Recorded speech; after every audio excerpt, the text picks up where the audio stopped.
కల్కి 2898 మూవీ నాకు చాలా బాగా నచ్చిందండి. ఎందుకంటే మూవీలో నాగశ్విన్ ఏదైతే చెప్పాలనుకున్నాడో చాలా క్లియర్గా చెప్పాడని అర్థమైంది.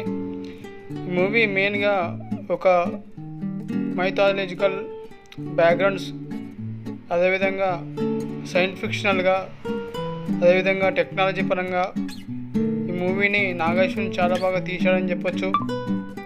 మెయిన్గా ఈ మూవీ హాలీవుడ్ రేంజ్లో ఉందని చెప్పొచ్చు.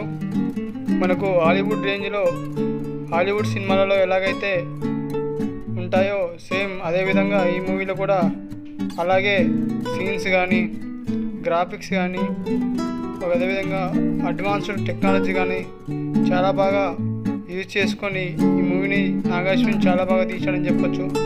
ఇక మూవీ హీరో అయినటువంటి ప్రభాస్ గారు, అదేవిధంగా అశ్వత్థామగా చేసిన అమితాబ్ బచ్చన్ గారు, వీళ్ళిద్దరి మధ్య వచ్చే ఫైట్ సీక్వెన్సెస్ చాలా బాగున్నాయని చెప్పొచ్చు.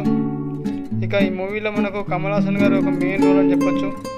కమల్ హాసన్ గారు చాలా బాగా తక్కువ సీన్స్ ఉన్నా కానీ చాలా బాగా పోర్ట్రే చేశారు తన క్యారెక్టర్ని.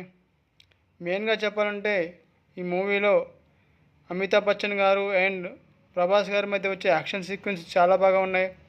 ఎందుకంటే ఈ action sequence over the top లేకుండా, ఓవర్గా లేకుండా సీన్ తగ్గట్టు చాలా బాగా ఉన్నాయి సీన్స్, యాక్షన్ సీక్వెన్సెస్. మెయిన్గా చెప్పాలంటే ప్రభాస్ గారు, అమితాబ్ బచ్చన్ ఫైట్స్, ఇక స్టోరీ బిల్డింగ్ కూడా చాలా బాగా ఉండిందని చెప్పొచ్చు. మూవీ మనకు ఎక్కడ కూడా బోరి కొట్టదు, చాలా బాగా తీశాడు నాగశ్విన్.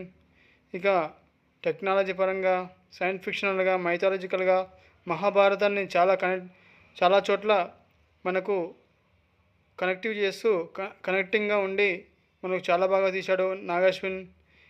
అందరూ చాలా బాగా ఫ్యామిలీతో సహా చూసే మూవీ అని చెప్పొచ్చు. ఈ మూవీ అందరూ కూడా ఈ మూవీ తప్పకుండా చూడాలి. ఈ మూవీ నాకు చాలా బాగా నచ్చిందండి. ఇక కొంచెం నాకు ఎక్కడంటే ఒక బ్యాక్గ్రౌండ్ స్కోర్ ఇంకొంచెం బాగా కొట్టుంటే బాగుండేది అనిపించింది. బట్ ఈ మూవీ నాకు చాలా బాగా నచ్చింది. Thank you for watching. ఈ వీడియో మీకు నచ్చినట్లయితే లైక్ చేయండి, సబ్స్క్రైబ్ చేసుకోండి. Thank you.